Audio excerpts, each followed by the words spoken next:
रीवा के शासकीय महाविद्यालय बालक छात्रावास अनुसूचित जाति जनजाति विभाग द्वारा संचालित छात्रों के हॉस्टल में पीने के पानी सहित हॉस्टल के अंदर कई समस्याएं मौजूद हैं। इस बात की शिकायत करने पर छात्रों को मीडिया के सामने ही विभाग के संयोजक द्वारा धमकी दी जा रही है। छात्रों से कहा गया, मीडिया आपकी समस्या नहीं खत्म करेगी, समस्या हम खत्म करेंगे। देखिए क्या है पूरा मामला।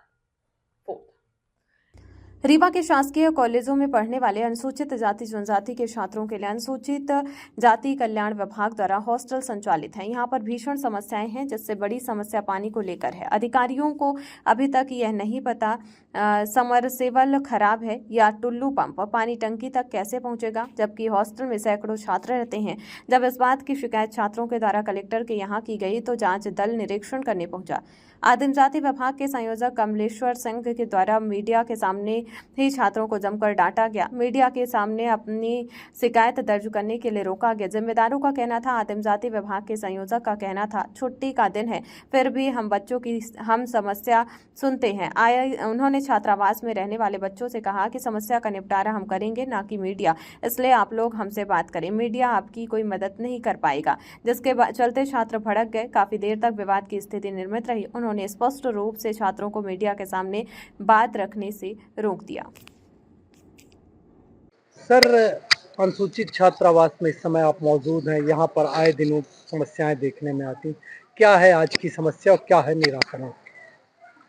अनुसूचित जाति और जनजाति दो प्रकार के छात्रावास जिले में संचालित हैं। अनुसूचित जाति के छात्रावासों में कुछ समस्याएं सुदृढ़ीकरण से संबंधित हैं। उनके हमारे काम लगभग 60 लाख के पीआईयू के द्वारा चल रहे हैं। आपको परिलक्षित भी होगा, जिसमें वाइट वॉशिंग भी है और फर्श और प्लास्टर रिपेयरिंग भी है।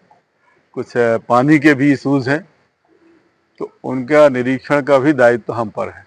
पीआईयू निर्माण एजेंसी है, लेकिन समय पर निरीक्षण भी करना है और उन कार्यों को गति देना है। उसी दरमियान में छात्रावासों में भी समस्याएं रहती हैं। यहाँ पानी की समस्या अधीक्षक ने बताई थी और ये भी बताया था कि टैंकर से मंगवाया है। अधीक्षक से हमने बोला था कि मैं सेकंड हाफ में निकलूंगा।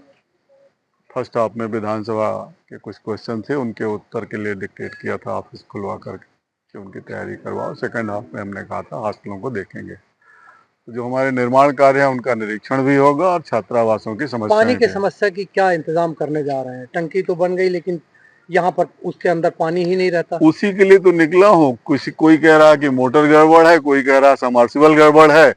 तो मैं देख रहा हूँ, और अगर हमको मिलता है ऐसा समर्सिबल का, तो कलेक्टर महोदय से समर्सिबल लेके और जितने गड़बड़ होंगे उनको समर्सिबल मोटर सप्लाई करवा देंगे किसी एजेंसी से, तो मोटर की समस्या हो जाएगी। टिल्लू है जो टंकियों में चढ़ाते हैं, अभी मैं बोल रहा था अधीक्षक को कि 5,000 तक तुमको परमिट कर दूंगा।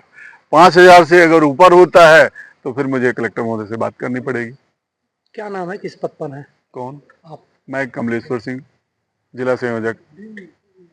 आप छात्र सर, छात्रों को अनुशासनहीनता करोगे, हॉस्टल से बाहर होगे। सर, समस्याएं छात्रों को है, ना कि चलिए आप अंदर चलिए, आप मुझे बताइए। ना ही समस्या अधीक्षक को है, ना ही किसी वरिष्ठ अधिकारी को। मैं चला जाऊंगा, इसके बाद सारी समस्याएं अधीक्षक के देखते हुए सभी छात्र लगातार समस्या देख रहे हैं। आप चलिए और बताइए। जब ये बच्चे कलेक्टर के बंगले का घेराव करते हैं, तब प्रशासनिक अधिकारी हमारे पास जांच के लिए आते हैं। सर, हमारे बच्चे लगातार, हमने कई सारे आवेदन दिए सर, उसकी कोई आपने उस चीज का कोई नहीं, ये औचित्य नहीं है सर, ये औचित्य नहीं। हमें अपनी बात रखने का आपके सामने पूरा अधिकार है माननीय महोदय।